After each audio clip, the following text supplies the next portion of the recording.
जैसा आपने यहाँ पर लॉकडाउन जो लगाने का जो फ़ैसला लिए, तो ये इसकी वजह से लिए कि कोरोना के पेशेंट वो तादाद में यहाँ पर ओपन हो रहे हैं। यहाँ बता रहे हैं कि बहुत से पेशेंट पॉजिटिव आ रहे हैं, लेकिन औरंगाबाद शहर में जहाँ पर मतलब शहर में जहाँ जहाँ से जो पॉइंट से एंट्री होती है, तो बाहर 20 MS-20 की गाड़ी, अदर जो गाड़ी छोड़कर जो एंट्री हो रही है, तो उसमें बहुत से पेशेंट पॉजिटिव आ जा रहे हैं। बराबर, तो उसका काउंट औरंगाबाद शहर में किया जा रहा है। तो इसके बारे में जैसा आप क्या बताएंगे कि लॉकडाउन लगने का रीज़न है पेशेंट बढ़ना, बराबर, लेकिन पेशेंट क्या ज़रूरी है औरंगाबाद के ही है पूरे? ये बहुत बेहतरीन सवाल करे आपने। पार्टी के शहर अध्यक्ष साहब जो है फैसल खान साहब, उनकी राय लेते हैं। जो लॉकडाउन का जो मुद्दा उठा है, कल से जो अफरा तफरी का जो मामला शहर में पेश आ रहा है, जो कलेक्टर साहब ने अचानक जो फैसला लिया, निर्णय लिया कि अपने को 30 तारीख से 8 तारीख तक लॉकडाउन करना है, उस ताल्लुक से फैसल साहब का क्या बोलना है, उनसे बात करते हैं। साहब, आपका पूरा नाम बोलिए। अस्सलाम वालेकुम। फैसल खान, समाजवादी पार्टी शहर अध्यक्ष औरंगाबाद। देखिए, लॉकडाउन के ऊपर मैं एक बात बोलूँगा आपको सबसे पहले कि ये फ़ैसला तो वापस होने वाला नहीं है, मगर खामोशी हमारी वबाए जान ना बन जाए, क्योंकि आगे चल के रमज़ान भी है और डॉक्टर बाबा साहब अम्बेडकर का 14 अप्रैल की जयंती का प्रोग्राम भी है और कल होली का त्यौहार भी है। तो इन त्योहारों को देखते हुए खामोशी हमारी वबाए जान ना बन जाए कहीं। अगर हम खामोश बैठ गए तो हो सकता है कि ये लॉकडाउन को कंटिन्यू करते हुए पूरा रमज़ान निकल जाए। तो औरंगाबाद में जो लॉकडाउन लग रहा है 8 तारीख तक, एक 10 दिन का, मेरे कुछ सवालात है कलेक्टर साहब से, जो उन्होंने एकदम अचानक कल रात में एक प्रेस नोट के ज़रिए बता दिए कि भाई 10 दिन का लॉकडाउन लगेगा, जबकि 27-28 तारीख, आज की 28 तारीख और कल जो गई 27 तारीख, सैटरडे संडे लॉकडाउन था। कल होली का त्यौहार आ गया। अब पब्लिक ने तैयारी क्या करना चाहिए? क्या करिए पब्लिक ने तैयारी कि भाई मुझे 10 दिन अगर घर में रहना है तो राशन भरना है, बहुत सारी सब्ज़ी तरकारी वगैरह, जो बहुत सारी चीज़ें जो रहती ज़रूरियात की, वो एक आम नागरिक जो अपने घर में रखे ला के, उसने क्या तैयारी किया है? उसे तो ये पता ही नहीं था। सैटरडे लॉकडाउन में गया, संडे लॉकडाउन में जा रहा है, कल होली का त्यौहार है। होली के त्यौहार में आम तौर से लॉकडाउन हो या ना हो, लोग अपने कारोबार बंद रखते हैं और रोडों पे निकलने से परहेज़ करते हैं। तो कल भी लोग रोड पे नहीं निकल सकेंगे, अपने ज़रूरत की चीज़ें ख़रीद नहीं सकेंगे। तो ये सबसे पहली बात। दूसरी बात कि औरंगाबाद शहर के अंदर तकरीबन 1 लाख के करीब रिक्शे वाले हैं, जिसमें लोडिंग रिक्शा भी आ जाती है, जिसके अंदर टैक्सी रिक्शा भी आ जाती है। ये 1 लाख रिक्शे वाले जो है, तो ये 1 लाख लोग हैं और इनके पीछे इनका परिवार है। हर एक के पीछे नहीं भी बोले तो 5 लोगों की फैमिली तो होंगी, माँ बाप है, बीवी है, उसके बच्चे हैं। उसका परिवार का ख़र्चा, उसके घर का ख़र्चा जो है तो वो रिक्शे की आमदनी से चलता है, जो वो 100, 200, 300, 400 जो कमाता है। अब 10 दिन का लॉकडाउन लगेगा तो मुझे लगता है 90% जो रिक्शे वाले हैं उनके रिक्शे लोन के ऊपर है। सभी के जो है तो हफ्ते चालू है लोन के। अब ये लोन के हफ्ते कैसे फेडेंगे वो? ये 10 दिन का लॉकडाउन होगा, अगर वो 400 रुपये रोज़ कमाता है, 4000 रुपये का तो उसका घाटा हो गया, वो कहीं एडजस्ट नहीं कर सकेगा। उसके अलावा औरंगाबाद शहर के अंदर जैसा 1 लाख रिक्शे वाले हैं, उसी तरीके से 25,000 सब्ज़ी विक्रेता है। फल फ्रूट सब्ज़ी तरकारी जो बेचते हैं, वैसे 25,000 सब्ज़ी तरकारी विक्रेता है। वैसे ही अगर देखे जाएगा तो छोटे जो ठेले लगाते हैं, जैसा कि पानी पूरी बेचता है, कोई हाथ गाड़ी के ऊपर जूस बेच रहा है, कोई शरबत बेच रहा है, या फिर होटल है, और वैसे ही टपरी, जो पान टपरी होती है, चाय की टपरी होती है, तो ये 50,000 लोग हैं। ऐसे सब मिला के अगर आप देखेंगे तो इन सब का जो घर का ख़र्चा चलता है, इनके घरदार जो चलता है, वो महज एक वो ठेले वाला जो है ठेले से कमाता है, रिक्शे वाला रिक्शे से कमा के अपना घरदार चला रहा है, और जो है पान टपरी वाला पान टपरी के ज़रिए अपना घरदार चला रहा। अब ये लोगों का जो नुकसान हो रहा है, तो ये लोग कुछ अमीर नहीं है। इनके एक तो घर किराए के, इनके घर में बूढ़े माँ बाप, हर किसी के घर में, मेरे घर में भी मेरी माँ है, तो इसी तरीके से हर एक के घर में अपने बूढ़े माँ बाप, उनको पालना, उनकी दवा दारू करना है, दवाएं हैं, बच्चे हैं छोटे, उनके एजुकेशन है आगे, ये सब चीज़ें उनको देखना है। तो ये कहाँ से लाएगा? देखिए, एक बात मैं बोलता हूँ कलेक्टर साहब को आपके चैनल के माध्यम से, कि आप लोगों को मांगने पे मजबूर मत करिए। लोग जो है खुददारी से कमा के खाना चाहते, आप उनको जो है तो मांगने पे मजबूर कर दे रहे। आप जो है तो लोगों को हाथ फैलाने पे मजबूर कर रहे। आप उनको हाथ फैलाने पे और मांगने पे मजबूर मत करिए, उनको खुददारी से जो 100-200 रुपये कमा रहा है उतना कमाने दीजिए और अपना पेट पालने दीजिए। तो जैसा अभी आपने थोड़ी देर पहले बताया कि सैटरडे संडे वैसा भी वीकली जो मतलब लॉकडाउन किया गया है, उसके बाद में पीर की गवर्नमेंट छुट्टी आ गई है होली की वजह से, तो वजह से पूरी तरीके से मार्केट बनी था और सडनली 30 तारीख को लॉकडाउन 8 दिन 10 दिन का जो शो हुआ है, तो उस ताल्लुक से मतलब आपका क्या बोलना है कि इसमें मतलब थोड़ा टाइम देना था या लॉकडाउन लगना ही नहीं था? देखिए, सबसे पहला तो लॉकडाउन लगना ही नहीं था, और अगर लॉकडाउन लगा रहे हैं तो टाइम भी देना पड़ेगा। और एक बात मैं आपको और बता देता हूँ कि लॉकडाउन आपने लगाने का एसी रूम में बैठ के सोच लिए। कलेक्टर साहब ने जो है तो उनका घर किराए का नहीं है। जो हमारा प्रशासक है, अस्तित कुमार पांडे साहब है और चौहान साहब है कलेक्टर, जो भी आज ओहदों पे बैठ के ये फैसले ले रहे हैं, इनके घर किराए के नहीं है, इनको कोई हफ्ते भरना नहीं है, इनको जो है तो नौकर की पेमेंट देना नहीं है, इनके गाड़ियों का पेट्रोल जो है तो ख़ुद के जेब से नहीं जाता है, सरकारी ख़जानों से जाता है। वैसे ही आम जनता को हर चीज़ खुद से सोचना है, घर का किराया देना है, उसे पेट्रोल जेब से डालना है, हर चीज़ खुद से सोच के करना है। तो वैसे ही इन्होंने एक एक महीने की, कम से कम एक महीने की, वैसा उसूलन तो नहीं बोलना चाहिए, मगर एक महीने से ज़्यादा भी दे सकते, एक महीने की तो भी इन्होंने सैलरी देने को ना अपनी। और जितने भी देखिए इलेक्टेड मेंबर्स है, जैसा खासदार, आमदार और हमारे एमएलसी, ऐसे जितने भी जो भी पार्टी के इलेक्टेड मेंबर्स है, उन्होंने सबने अपनी एक एक महीने की सैलरी इस कोरोना काल में जो आपने लॉकडाउन लगाने का सोचे उसमें देना चाहिए।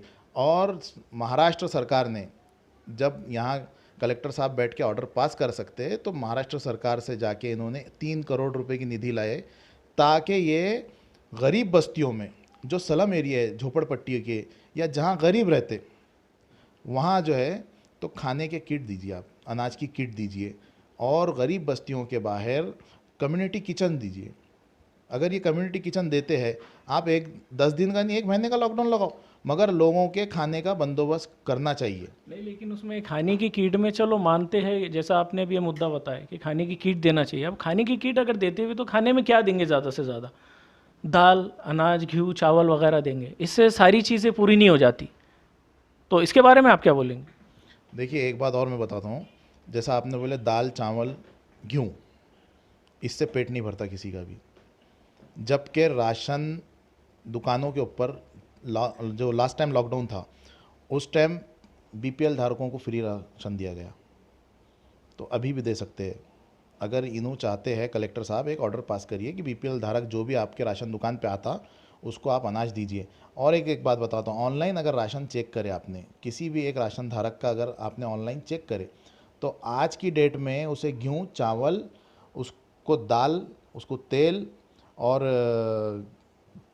मक्का, ये सब चीज़ें बता रहा है, मगर राशन दुकान वाले ये सब चीज़ें नहीं दे रहे, सिर्फ गेहूँ और चावल दे के भगा देते उसको। नहीं, तो उनसे हमने क्वेश्चन किया था एक बार राशन दुकान से, उनका बोलना ये आता है कि ये चीज़ें सिर्फ पेपर वर्क में होती है, ओरिजिनल में हम तक ये नहीं पहुंचता है। तो उसके बारे में क्या बोलेंगे? जब ये पेपर वर्क पे हो रहा, तो ओरिजिनल पेपर वर्क पे हो रहा और यहाँ इन तक पहुँच नहीं रहा, तो पेपर में दिखा क्यों रहा? ये सब जो है ना एक बहुत बड़ा घोटाला है। इसमें कहीं ना कहीं जो है नीचे से लेके ऊपर तक के अधिकारी इन्वॉल्व है। देखिए, गरीब जनता को, एक आदमी एक घर अगर चला रहा है, तो उसको सिर्फ, जैसा आपने पूछा कि गेहूँ और चावल में उसका कुछ नहीं होता, दाल में कुछ नहीं होता, उसमें नमक भी डालना पड़ता है, उसमें मिर्ची भी डालना पड़ती। तो राशन किट बोल रहा था मैं आपको, सबसे पहले बताया राशन किट। राशन किट इस तरह बनाइए कि उसके अंदर सभी चीज़ें हो, ज़्यादा महंगी भी नहीं बनेंगी, 1000 रुपये में एक घर चल सकता, ये 10 दिन के लिए, इतनी की राशन किट बनाइए आप, जो कलेक्टर साहब आराम से बना सकते। उनके अगर एक महीने की सैलरी उन्होंने नहीं दिया ना, तो मैं समझता हूँ कि शायद मिसरवाड़ी, नारे गाँव या फिर पड़े गाँव, जो स्लम एरिया, एक एरिए का पूरे 10 दिन का राशन दे सकते उनकी सैलरी में। ये नहीं देते हुए सिर्फ एसी रूम में बैठ के बड़े बड़े फैसले ले रहे हैं कि लॉकडाउन लग जाएगा।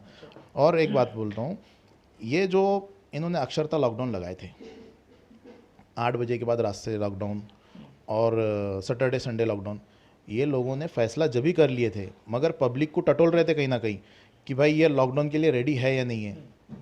हम बोलते हैं कि देखिए, अगर आपको जब फैसला लेना था तो आप जब भी बोल देते, ताकि सभी तंजीमें सामने आती। और एक बात बताता हूँ मैं, इन्होंने कहा है कि एनजीओज़ को छूट है, क्यों एनजीओ वालों ने ठेका लेके रखा है गरीब जनता को खाना खिलाने का? या एनजीओ वालों के पास ख़जाना है कहीं का, कोई बाबा आदम के ज़माने का ख़जाना निकला है जो वो सारे शहर के लोगों को राशन किट पहुंचाएंगे, खाना पहुंचाएंगे? देखिए एनजीओ करते हैं, उनको सलूट है मेरा। वो गरीबों तक जा रहे हैं, उनको खाना पहुंचा रहे हैं, किट पहुंचा रहे हैं, उनको हम सलूट करते हैं।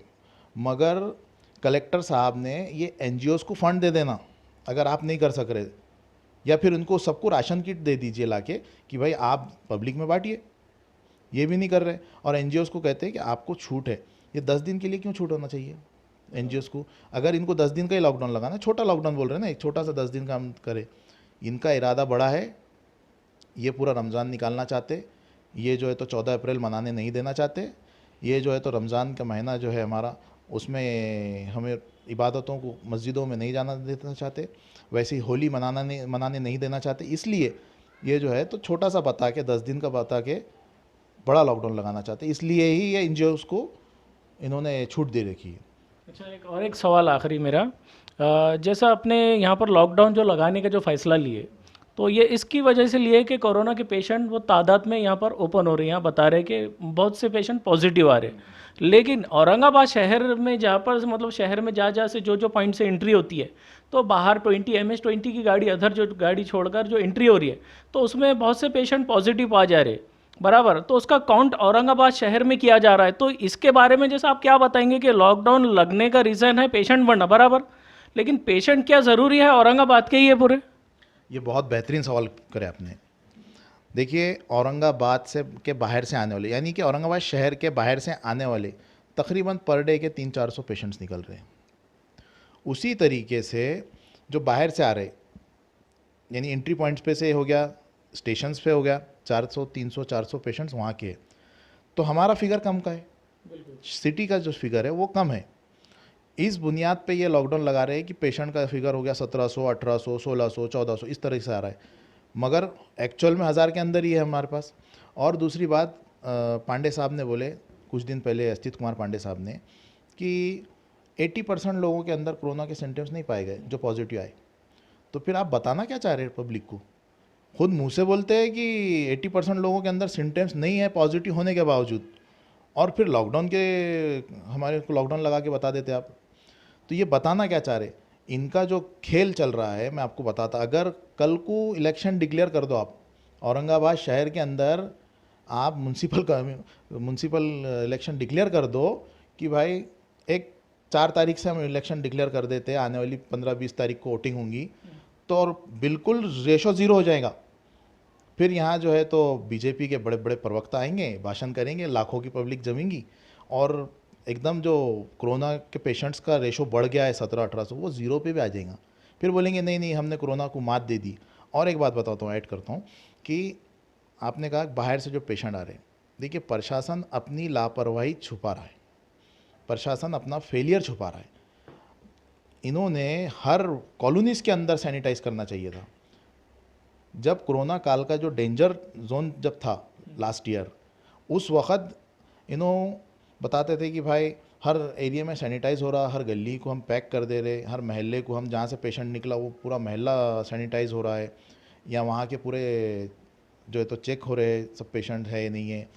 अब एक बात ये सामने आती है इन सब में से निकल के कि हम 100 देशों को, लगभग 70 या 100 देशों को वैक्सीन दे रहे। इंडिया जो है, भारत सरकार तकरीबन 70 से 100 देशों को हम वैक्सीन बेच रहे। तो क्या हमारी गरीब जनता के लिए वैक्सीन नहीं है? हमारी गरीब जनता जो आज परेशान है, जैसा कि औरंगाबाद शहर में ज़्यादा पेशेंट निकल रहे हैं, आप औरंगाबाद शहर के हर एक नागरिक को पकड़ के वैक्सीन दो। यहाँ अगर ये वैक्सीन देंगे और दूसरे देशों को देने से बजाय औरंगाबाद शहर में देंगे, तो यहाँ का रेशो कम हो जाएगा, ज़ीरो पे आ जाएगा। और एक बात बताता हूँ, कल मुझे मालूम पड़ा कि नागपुर के अंदर 4200 पेशेंट निकले एक ही दिन में। कल पूना शहर के अंदर 5000 के ऊपर पेशेंट निकले।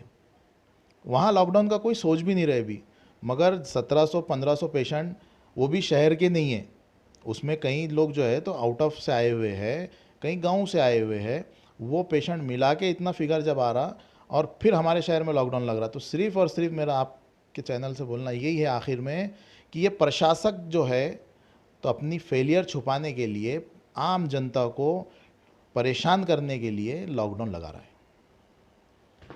तो ये थे फैसल खान साहब, जो इन्होंने इनके विचार जो बताए हैं। इनका सब बातों का निचोड़ यही आ रहा है कि जनता को हरेसमेंट किया जा रहा है, तकलीफ़ में जानबूझ के झोंका जा रहा है। तो इनका बोलना है कि प्रशासन ने इस चीज़ पे जो अपना खुद का फेलियर है उस पर ध्यान देते हुए अपन कहाँ पर वीक पड़ रहे, प्रशासन खुद अपने अंदर जहाँ पर वीक पड़ रही है, तो इनका बोलना है कि वो पहले वो चीज़ों पे ध्यान दे ताकि जनता को जो तकलीफ़ों का सामना करना पड़ रहा है वो ना हो।